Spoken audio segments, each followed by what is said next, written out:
Do you sometimes wonder how you could truly have an impact when it comes to diversity, equity, inclusion, and belonging? How do you know you are moving in the right direction when it comes to becoming a more inclusive individual? As Diverse as Two Peas in a Pod brings topics such as ethnicity, genders, sexuality, religion on the table. We talk about research and science, but also emotions, feelings, and vulnerability.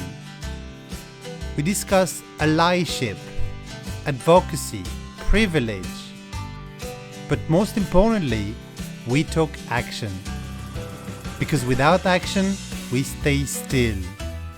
And when it comes to diversity, equity, inclusion, and belonging, stillness is never the answer. Welcome to As Diverse as Two Peas in a Pod.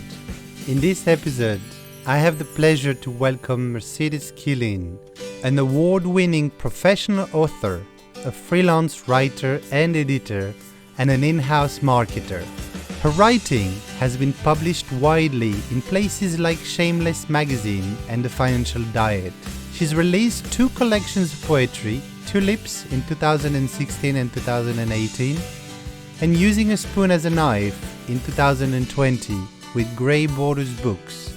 Her work, such as her poetry, often centers around mental health advocacy and around lived experience of mental illness, while her blogging aims to dissect the relationship between mental health and spending habits. Mental health advocacy is something that she's made her life's work, and something she describes in her own words as a tremendous act of community bonding, and when she feels most rewarded by the act of writing. Welcome to another episode of As Diverse as Two Peas in a Pod. Welcome to another episode of As Diverse as Two Peas in a Pod. Today, I'm really happy to have an amazing guest, Mercedes. So welcome to this podcast. Thank you. I'm going to start. I think we have so much to discuss that I'm going to just go dive in to the topic because I think I think we have a lot to cover and talk about and learn from you as well. So I'm going to start simply with asking you, what's your story? Yeah, so today we're going to talk about like mental health and stuff like that. So I'll kind of maybe go into that. For me, I'm a writer and editor. I work in marketing, and most of my writing has centered around mental health and mental illness and things like that. So my story with that is that, I had mental health issues since I've been quite young, like around like 6 or 7. And it was, for most of my life, something I didn't really want to talk about. I didn't really want to get treatment. I didn't want to like accept that I had it. I was very like ashamed. And then I didn't really accept help until I was maybe like 17, 18. And that was like a big change for me. And, actually getting help and talking to people. And slowly, as I kind of went on that journey, I kind of made my way more into like mental health advocacy, and wanting to tie my writing together with the mental health stuff. So now it's pretty much the main theme of what I cover in my work. And just something I really enjoy talking about and chatting with people about. And I'm glad you're doing it. I think it is needed, and the work you're doing is amazing. So thank you so much again once for being here and openly talk about some of these topics that are indeed very important. Yeah. So talking a little bit more about obviously the world of diversity and equity and inclusion and belonging. Why is mental health such a critical topic to keep in mind? Yeah, I think one reason that it's really important is it's one of those like invisible disabilities or like invisible illnesses. There aren't really as obvious like markers, like someone might have a mobility device or something to let you know that they have some type of condition. But with mental illness, it's a little bit more nuanced and a little bit more gray, and you might not realize that someone's suffering. But just because it's not as obvious doesn't mean it's not there. So it just might take a little bit extra discussion or extra, maybe a step of someone like self-identifying, say like, hey, I struggle with my mental health. I just wanted to let you know, these are the reasons why, X, Y, and Z might happen. It kind of takes almost a little bit of an extra step for that person to open up. So I think that's one of the reasons.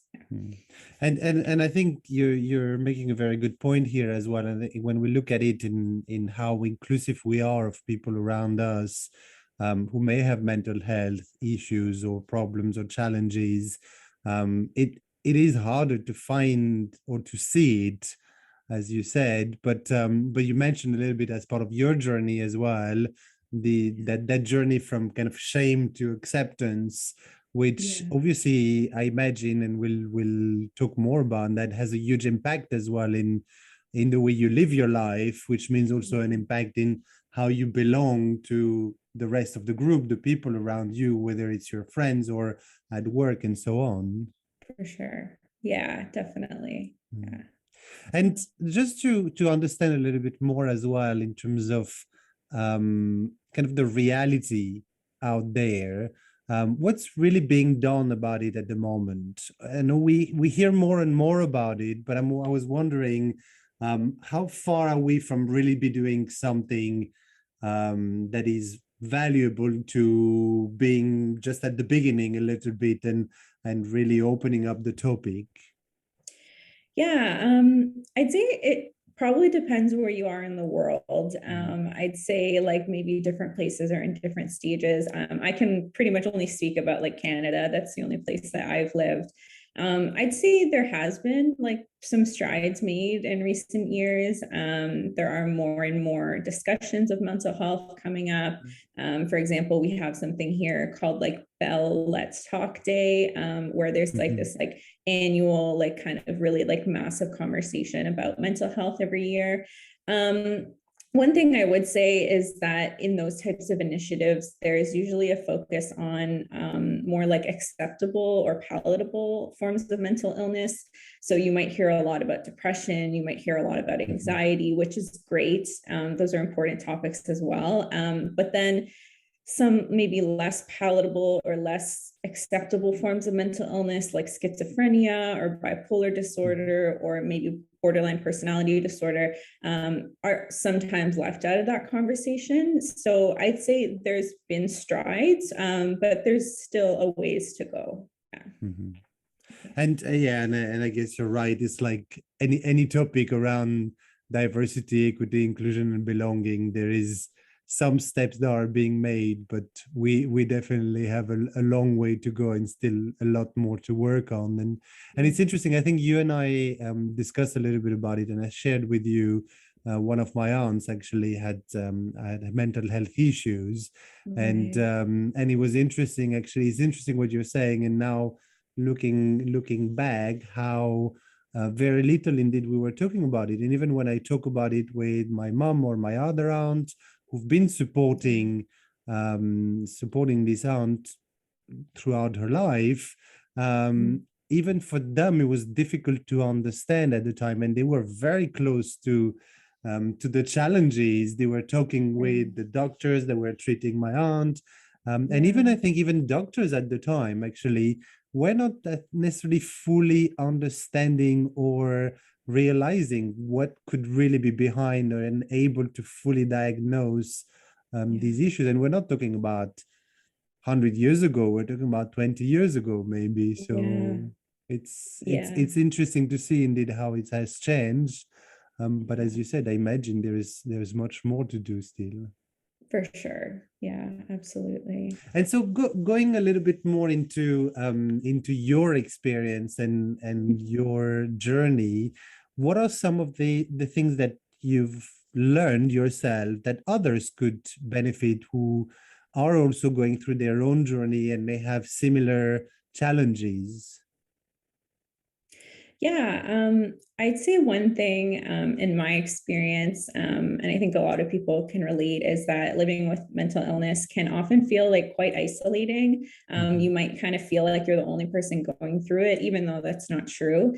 So, like, as I mentioned, for a really long time, I was, very ashamed of it. I was, I was in denial that I was suffering. I was resisting treatment. And as a result, things just progressively kept getting worse. Like nothing was going to get better without the help. But I would say once I finally accepted that treatment, my life kind of slowly started to open up. It didn't happen overnight. It takes several years. But once I started letting people in, things shifted like in a positive way. I've been hospitalized many times. I've, been on a bunch of different medications. I've worked with different specialists or therapists. And all of this has kind of helped me get to the point where I am today. I'm finally in a place where, like I'm working full time, I'm supporting myself, I have my own apartment, generally taking care of myself. Whereas there was points in my recovery where, I had to drop out of school, I quit my job, I had to move back in with my parents. I was living off of disability. So, just being able to get to this point in my life has been a big win. And I would say none of it has been possible without the treatment. So, for me, I would say to people is, try to accept that treatment, open up to the people in your life, know that you don't have to do it alone. And at the end of the day, just that like recovery really is possible, even if it doesn't seem like maybe right now. And what was the trigger for you to say, yeah, now it's time to accept it, or at least maybe if you're not accepting it fully yet, because I think it's a process. I imagine it's a process. At least you say, okay, I need to step away from that shame and I need to do something about it. What was the trigger for you? For me, I got to a point where I was dealing with a lot of like suicidal ideation. And so I was like pretty much like every day I would wake up and I was suicidal. And I think I just got to a point where I was fed up with it. And it was like, okay, like I can't do this anymore. And I think I looked up like a crisis line or a helpline, and I called the helpline, and then they asked me some questions, and I told them what was going on, and they were like, okay, like we're going to send an ambulance, like they're going to take you to the hospital. And that was kind of when I started really like getting into treatment, getting hospitalized. It's kind of an extreme step, but it was the right step at the time. And that was kind of how I really started to open up. Yeah.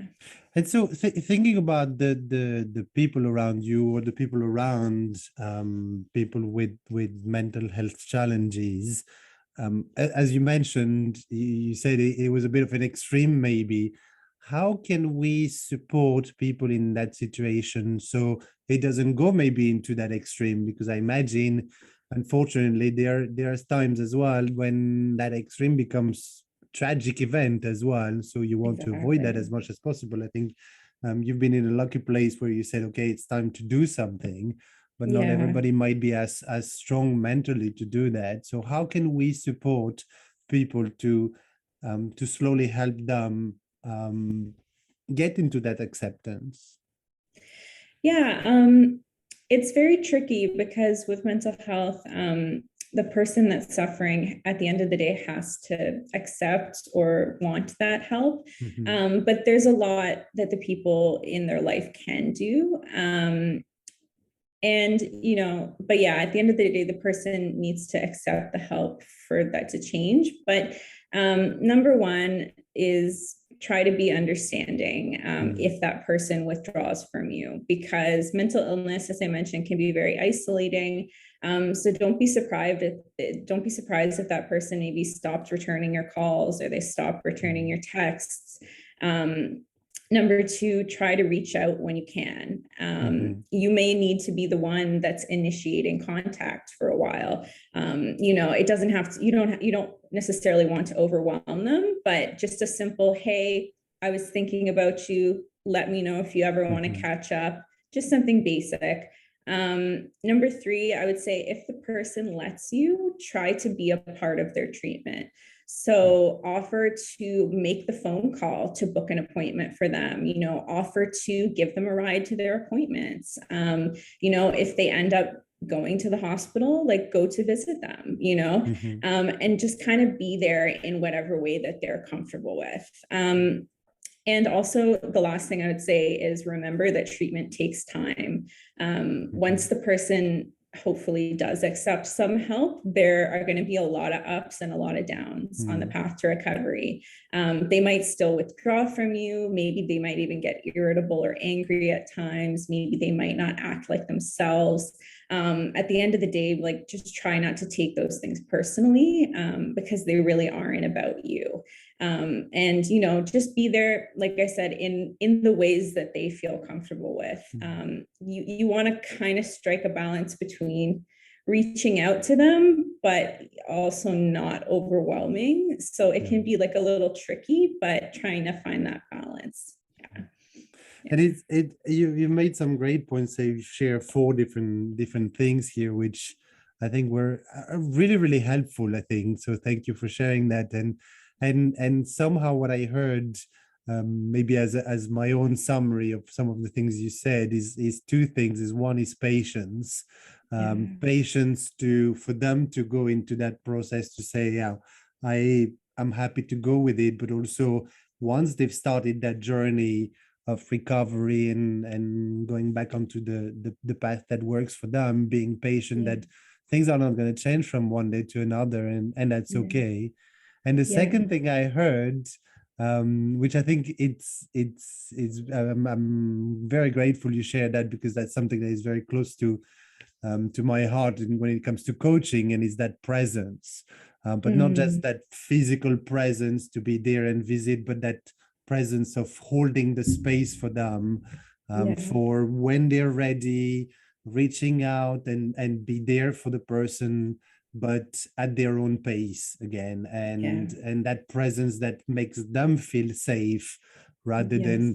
than that, maybe in some ways I would say like that, over eager presence that would actually maybe block them in some ways to move forward. So Yeah. really that presence for them. So thank you for sharing. No I don't know if problem. you agree with that summary Yes. of what you said, but Yeah, that's what no, I I was do. hearing. Yeah, because I and even people who maybe are a little bit overzealous or overeager, obviously it's coming from a good place. Like it's Mhm. not like that person is trying to harm them or to overwhelm them. But yeah, it's hard to kind of strike that balance of like reaching out, but also, yeah, trying to respect, their space and things like that. Yeah. And going back a little bit to your journey as well, what are some of the barriers you've encountered, in terms of Yeah. living with mental illness? Yeah, I think the main barriers have been maybe struggling with like school or work. Mhm. So sometimes, my mental health issues have made it almost impossible to be participating at school or at work. And it really depends kind of the people that are around you. You might have professors or managers who are, super accommodating, but Mhm. you might have some who are not. So I've kind of experienced both. Yeah, just having really severe mental health issues, it can just make it difficult to function like as a member of society sometimes. But as I mentioned, accepting that help, the treatment and the help has made a big difference. But yeah, it really sometimes it really depends who's around you and how much Mhm. knowledge or compassion they have about the subject. Yeah. And I guess some of the tips you shared before as well of things we can do are definitely applicable for educators or people in the workplace, from managers to HR people, and how they can support as well people with mental health issues. Yeah, I think just like if someone opens up to you and lets you know what's going on, number one, like believe them, like don't think that, oh, they're just trying to get out of an assignment, or they're just trying to get out of, a shift, or they're just trying, if someone does open up that they're struggling, like take them seriously, and, kind of treat it like you would any other illness. Like, oh, they broke their leg, they can't come to work today. Like, like kind of just treating it with that same compassion that you would someone who has some type of physical illness. Yeah. Brilliant. And one question I wanted to ask you, and we discussed a little bit about that, and I'm glad you actually brought it up in our last discussion, because it's a topic that is that I'm very keen about as well, which is around resilience.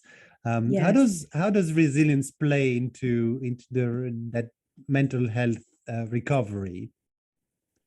Yeah, I would say resilience is kind of like a superpower that a lot of people that struggle with mental illness have. As I mentioned, just staying alive and staying around can take a lot of effort, and it takes resilience to pick yourself up again and to keep trying. The people in my life that I know who struggle with mental health, they're some of the most resilient people that I know. And, resilience is key in dealing with those setbacks, because there will always be those setbacks. Recovery is not linear, and yes, accepting help over time will definitely help you improve, but nothing is going to happen magically overnight. So, you have to try again and again, even when things seem like they're not working. Like, for example, maybe with medications, like it took me probably maybe a year or so of going through like just so many different medications until I found the ones that actually worked for me. And at the end of the tunnel, you do come out more resilient than ever. So I think it's really important in the context of recovery. And so what has helped you become more resilient actually through that journey? What are some specific concrete things Yeah. that maybe you've done or you went through? Yeah, in terms of my treatment, medication has been huge. Getting on the right medicines has made a huge difference in just making it easier to function day to day. Therapy has been huge. Going to counseling. I've been in therapy for several years, and I think I'll probably always be in therapy because it's just such a key part of that recovery for me. And yeah, just working with different specialists, like finding like really good doctors or nurses that you're working with that can prescribe those meds, or who can, just monitor, just be there to chat with you. And yeah, and opening up to the people in your life, letting my family know. I mean, they kind of already knew, like they wanted me to get help, but opening up to them, opening up to the friends in your life, because the social support system is also very important. Having people in your life who are checking in on you, or just seeing how you're doing, or yeah, like I mentioned, coming to visit you when you're in the hospital, which is a very lonely thing. Yeah, just so many different aspects of treatment. Another thing that's helped me a lot is like mindfulness and yoga. That's been like massive in my recovery. It's helped a ton. And yeah, there's just like so many different parts of recovery, and everyone will find something that works for them, and everyone's different. So yeah. And that's a very good point actually, but it's interesting actually, one thing you said that I've heard several times with other people on other topics when it comes to DEI, and it's finding these key people that are you can rely on, and they're going to support you in that journey. So I find it fascinating how talking about a topic that is completely different to others that I've maybe discussed about before, it comes back to that group of people you feel you belong to, and they're there for you, and you feel included, and you can open up, and you have that kind of safe environment. Yes. Is an interesting thing to see there, which I guess makes complete sense. But but we tend to forget that. So yes, Yeah. again, thanks for sharing. And I love the tips as well around things like mindfulness and yoga and yeah, all these areas of being able to kind of center on yourself and bring yourself to a place where maybe you're more grounded. I think that's Yes. that's that's great tips as well. And again, as you said, it is about finding the thing that works for you, because we're Yes. we're all very different. Yes, absolutely. Yeah. What works for me might not work for someone else, but you just got to take that journey, yeah, and figure Mhm. it out. Yeah. One thing specifically I wanted to ask you actually, because it's interesting. I was also reading an article the other day about it, and Hmm. it was talking about the fact that when we look at the LGBT plus community, mental Hmm. health comes up as a big challenge quite often. And I was Yes. wondering, actually, in your opinion, what makes it even more so critical as a topic to address within that community? Yeah, as you mentioned, like rates of mental illness within the LGBT plus community are very high. They're also very high, specifically for groups of people, like, for example, people who identify as bisexual or Mhm. things like that. There's many reasons for this, and it's very complex. I would say maybe one reason is just that discrimination that you do face Mhm. for being a member of the LGBT plus community. It can be isolating or upsetting. And mental illness happens to people of all genders, of all sexualities, but the higher rates within the queer community definitely means that specific outreach, specific treatment, like options are definitely important. Mhm. And yeah, it's something that's very common. In my life, I know other people that I know that are part of the LGBT plus community. It's just so common. And yeah, it just requires kind of some specialized sort of like care as well. Mhm. Yeah.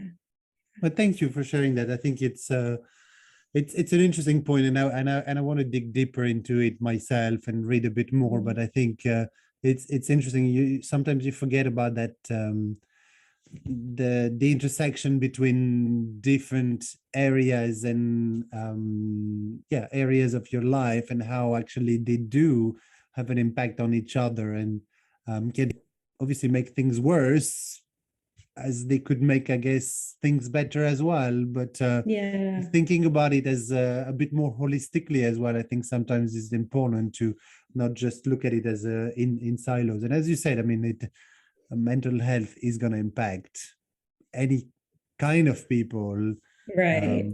and across the range of individuals out there. But I think Yeah. it's interesting to think as well about how some communities might be more affected, and maybe you need to pay a bit more attention sometimes, Yeah. and yeah, be a bit more careful on how you again create that safe space and support the people around you. Yes, absolutely. Absolutely. Another question actually I wanted to ask is, what is something you wish people knew about living with a mental illness? Yeah, I think um, a lot of the time, I guess I just wish people knew kind of how hard you're trying, like just to stay Mhm. alive, just to do the bare minimum.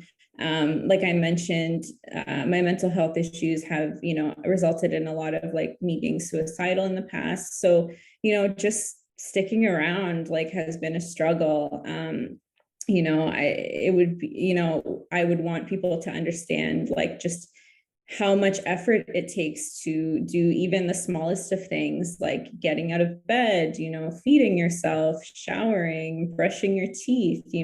If you're really struggling, like those little things can really feel impossible. And things that seem easy to other people, might feel impossible at the time to us. So I think yeah, just hoping that people could understand maybe how much effort it takes to Mhm. recover, to get by.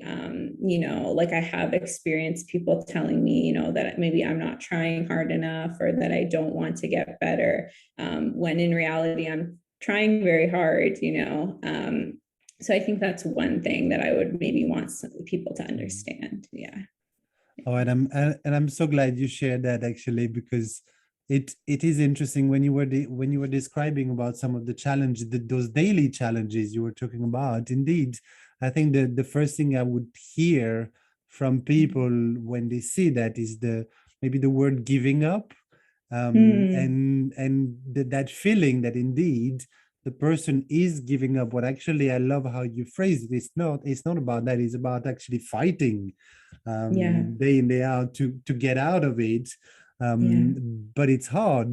So even though I think for anyone who doesn't have mental health challenges, it feels like those simple things that should be able to be done easily is a Mhm. way of giving up. Actually, no, it's is the other way around. Is those simple things, to what I from what I heard and the way it sounds, is actually have become much harder and not as simple as we imagined they would be.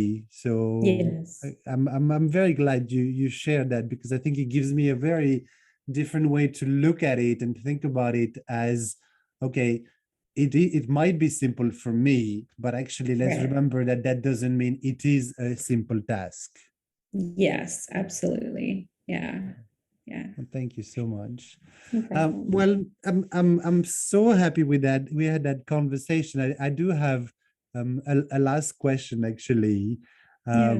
which kind of maybe relates a little bit to what we just talked about, but you may have maybe some more tips or ideas. Is what is kind of one thing you would want to leave the listeners with? One thing that maybe they can apply, or one thing that they can do differently to become more inclusive? Yeah. In terms of inclusivity, I would say just try to be compassionate. You don't always know what someone is going through. Like I said, especially if it's more of like an invisible illness or an invisible Mhm. disability. Just try to hold space and be compassionate for people in your life, even if it doesn't necessarily make sense to you, or it doesn't seem, it doesn't seem like it makes sense, what they're going through, it's very complicated, and it can be hard to kind of translate to someone who isn't suffering. So yeah, I would say just have that compassion.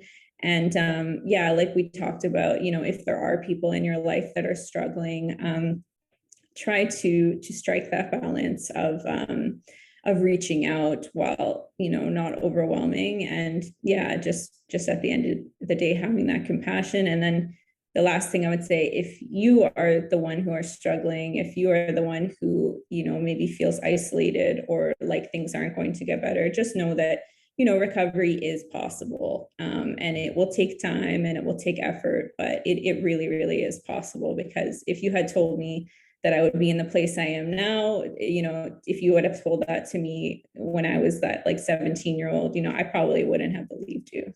So I think just remembering that recovery, it really, really is possible. Yeah. Thank you for sharing these words of positivity. I think it will mean a lot to a lot of people. So thanks again for sharing.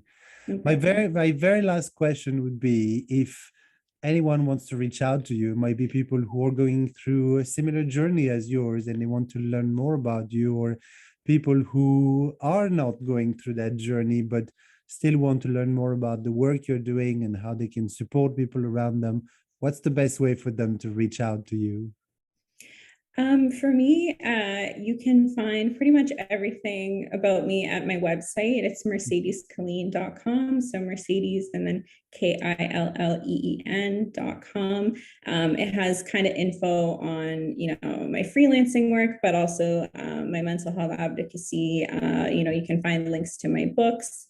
You can find things like that. My publisher is called Gray Borders Books. So they publish a lot of stuff around mental illness as well, Mhm. like not just me, like a lot of diverse voices. So I would probably check out Gray Borders. It's Gray Borders, GREY Borders .com.